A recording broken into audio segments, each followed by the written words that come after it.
So if I get on the cover of Men's Health magazine, I will be the first transgender male on the cover of Men's Health magazine. Wow, ever. that would be amazing. Amazing. Yeah, it would be phenomenal, just phenomenal.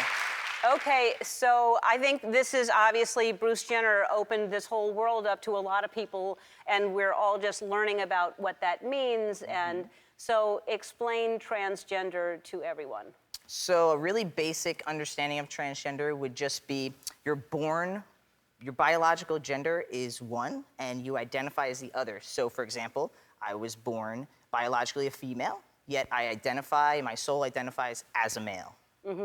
Okay, so at what age did you realize this? You were gay for a while. You were lesbian for a while. Yes, yes. Okay, and then did you know then? Did you feel different being a lesbian? Then you thought, well, it's going to be the next step. Yeah, for sure. So I kind of had a little different story of most transgender people. I feel like some people will say that they identified at a really young age, but I didn't quite have that. I came out as a lesbian as early as 13, but I didn't come out officially to friends and family until I was about 17. And how were your parents when you said you were gay? Were they okay with you being a lesbian? Yes. A funny quick story is when I was in 3rd grade, I told my mother that I had a crush on someone, and the first question she asked me was, is it a boy or a girl? So she must have known something was up. Well, good for her for being open-minded and asking that question and not assuming. Okay, so you came out to your family when you were 16, and then why did you feel like you weren't really a lesbian? It just felt like something didn't fit. Like, it felt like I was a lesbian only because I was a girl who liked girls. So that was the title that was put on me rather than the title that I felt that I identified with. So I was actually just driving home one day with an ex-girlfriend of mine, and she kind of turned to me one day, and I was around the age of 20, and she said, have you ever thought of being a boy? And I was just kind of like, I don't know. What are you asking me that question for? I'm not sure, you know. I didn't really know where it's coming from. So I went home that night, and her voice kind of stuck in the back of my head. That question just, you know, do you want to be a boy? Do you want to be a boy? Just kept rolling through my head. And so, of course, I took to Google, and I started Googling, you know, girl that becomes a boy, or how to grow up to be a man. And the internet just engulfed me, and I was just, for the next, 48 hours, it was videos and links and articles and everything was just totally involved. I think I have to say at this point, I think people's fear of like, oh my God, if it's just floating out there, then my child is going to just look on the internet and become a different gender. I don't think it works that way, just in case anybody's worried about the internet. Not at all. I don't think you can become gay. I don't think you can become anything. Nobody, you are what you are. So I don't want people, because it sounds like, once you started seeing that made you become a male, but that's not what happened. No, it was more like that was the missing puzzle piece. Everyone said I was a lesbian, but I had this missing spot, and I was like, okay, it all looks right, but something's not right. And then once I found out what emotionally it meant to be transgender, that was it. I was like, this is my ticket. This is the piece. I had no idea because I didn't even know it existed. Right.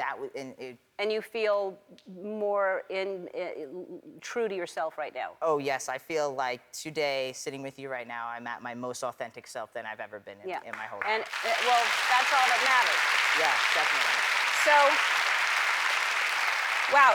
So you tell your parents you're lesbian at 16, and so they are open-minded and they accept that, which is wonderful. Then at what age do you say, oh, and by the way, now I'm going to be transgender?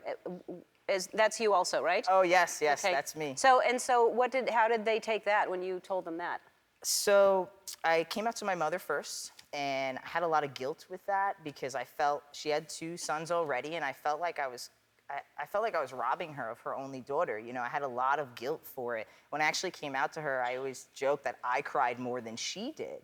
And luckily, in some sense, she is open-minded, and she's been a nurse for 30-some years, so she had dealt with transgender people before. So she knew kind of the base of it, so that was really safe and nice. And then when it came out to my father, I wasn't quite as close to my father, so I was really nervous that this was gonna be could be a breaking point.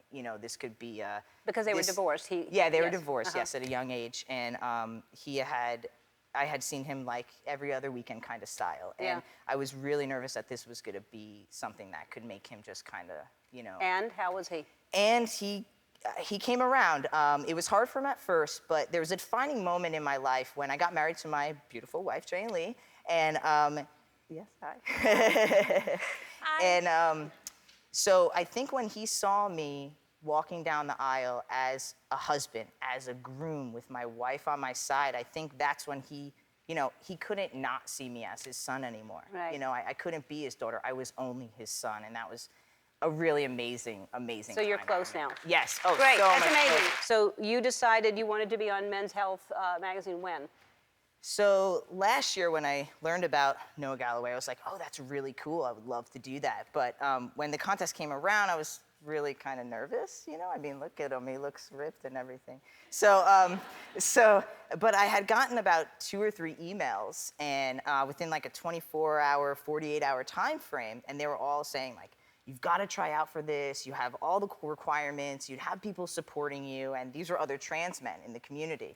And so I was like, you know what? I asked my wife, and I was like, should I do this? I'm kind of nervous. You look great. So you've been working out like crazy to do this, right? Because yes. So I've been working out for the last like 5 years of my life. Yeah, it's definitely a lifestyle. Yeah, so if you get this, you're going to continue to work out like crazy. Oh, obviously. for sure. Yeah. Oh my goodness. So you're currently in first place. Yes. And so so many people are supporting you and want you on the cover. That's got to feel really, really good. Oh yeah. I mean, it's an amazing feeling. So much support. Like, I think if there's one thing you want in life is to do your own thing, to live your authentic self, right? And when you have people who back you up and say, you're doing a good job, you're doing really good, you're just like, you feel great, you know what I mean? And I feel so happy that so many people are supporting. We have like, heteronormative people all the way down the line of like gender fluid people who are supporting, because, being on that cover will question, the new average. Like, what is average? And I think it breaks that barrier.